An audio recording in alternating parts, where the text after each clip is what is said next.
Hey guys, welcome back to my channel. If you're new here, my name is Denali and I'm a full-time reseller on eBay and Poshmark. This is a series where I sit in my car and I talk about things that are timely in my business or personal life. And today I am coming to you with a video talking about selling at Plato's Closet. So this past weekend, I actually took a couple of large bags over to Plato's Closet last week on Friday. I kind of prepped them with items that I thought maybe they would be interested in. And, I'm going to send the stuff probably just to thread up after or at some point. But I thought, hey, let's see if I can get some quick cash now. So I packed up these two large IKEA bags with, I think I put one bag had some handbags and then the other bag was just like brimming with clothing. And so I wanted to talk about some tips that I have for making money at Plato's Closet or buy, sell, trade stores if it's something that you are new to doing. So I'll tell you just right off the bat, they took 8 pieces of clothing and I made $38. So it's just under about $5 per clothing item. And the stuff that I brought was items that I had sourced from the Goodwill outlet, and so I don't pay very much for those items. I pay $1.99 a pound, but many of the items weigh under a pound. So not like a bad return on investment for items that you don't pay a lot for. It's just kind of becomes a quantity game after that.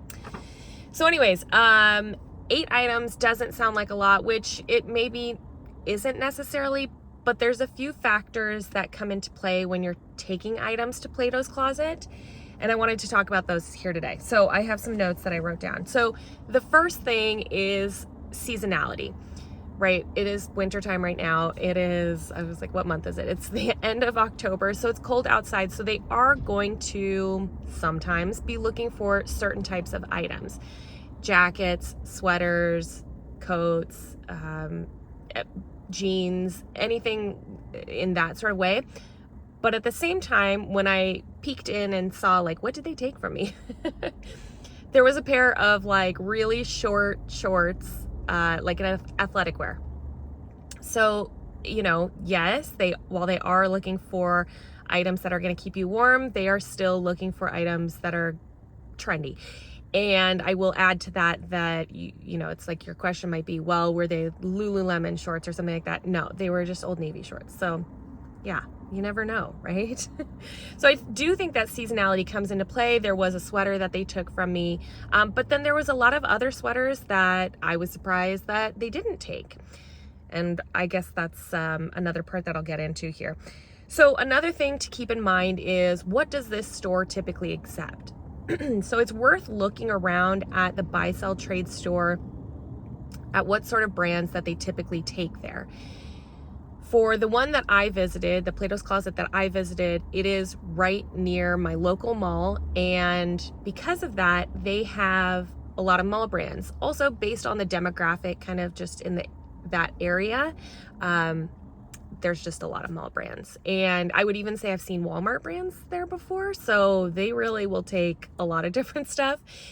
I don't know if all Plato's Closets say this, but I know that at my Plato's Closet, they've said before that they want items that are sold currently in the mall. Like, that's what they're looking for. And so I try to keep that in mind last Friday when I was packing stuff up. I don't want to bring them maybe, and they have a younger demographic as well. I think Plato's Closet in general kind of has a younger demographic. So, I didn't want to bring them any mature brands. I didn't want to bring them any brands that weren't sold at my local mall, because I know that what they're looking for is brands that are sold there. So where some people might be packing stuff up to take to a buy, sell, trade store and they might not think to send mall brands, that's actually what I am looking for when I'm going to my buy, sell, trade store, but that's because I'm familiar with what they are looking for. Okay, so another thing you can do, kind of like part 2 to that, is you can call ahead to the store, or when you're at the store looking around, you can ask them, what are you guys looking for right now? Sometimes they might just give you a canned answer and they'll say like fall and winter items and jackets, coats, sweaters. But you might get lucky and somebody might tell you, okay, this is exactly what we're looking for. And so in those instances, it's kind of like you don't really have anything to lose. So why not just ask? What's the worst thing they're going to do? Just give you the canned answer. So those are things that can be worth doing as well. And sometimes at the counter, they will say what brands they are specifically looking for. It might be written on a board somewhere. So just kind of poke around and really see. My last tip, and I think that this one is an important one as well, is that don't take no as the first answer. So a lot of times people feel really dejected after leaving Plato's Closet because they're like, oh my gosh, I just took in all of this stuff and they only took, for me, right, 8 items. I mean, 8 items, $38. I was like, sweet. I was out running errands, so it was just like, okay, I just got paid to run these errands. But that's probably not the only time I'm going to take those 2 bags there. So I have some more stuff that I want to take to Plato's Closet. So I'm going to go pull more items and I am going to add those in, like mix them into the bags, and then I'm going to take that stuff right back. And the reason why is because the person who sorted through your bags usually does not work there every single day, every minute of the day. There's other people who look through the clothing. And so for that reason, it can be good to take items back again so that somebody else looks through it, because it's really, you're at the mercy of who's kind of picking through stuff and what do they want, what is their personal style or taste. As much as we want to say that there's no bias involved when they're going through our clothing, let's be honest, there's bias involved. I would be biased too, right? Like, one thing I might like, somebody else might be like, no, absolutely not. And we've thought that, right? When you walk through a Plato's Closet, you're like, I cannot believe they have this brand here, right? Meaning like not in a good way, right? Like, I cannot believe they paid for this, but they didn't want my clothes.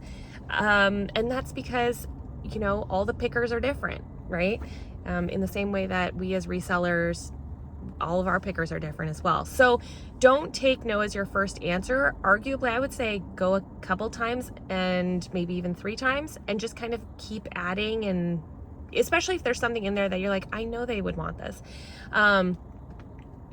Just kind of sprinkle in new stuff so it doesn't feel totally stale. I don't know if I would recommend going like back-to-back days, because you could run into a situation where it's like, oh, the same person's here.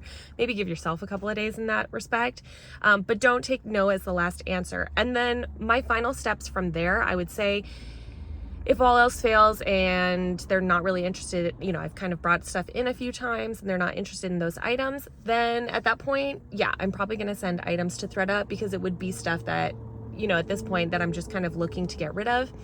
And I'm not sure, I feel pretty confident that ThredUp is probably not going to beat the prices that Plato's Closet was selling my items for, at about $5 per piece on average, right? If we kind of look at the average that way, I doubt that I'm going to probably get too much more from ThredUp, but let me know. Maybe ThredUp is your first choice. For me, I mentioned that I'm really looking for mall brands, and I think that ThredUp has kind of moved away from that in recent years. Wasn't there a point where they were saying they weren't even accepting any fast fashion brands, which ultimately would be pretty much all mall brands? So anyways, let me know if your process is similar to mine, or do you have some tips or tricks for me? I would so appreciate to hear them, or anybody else down in the comment section. Please chime in and let's share amongst ourselves. But in the meantime, I'm going to go into the warehouse now and find some more stuff to take to them so I can make a little bit extra cash. I hope you all are having a great week, and I'll see you in my next video. Bye.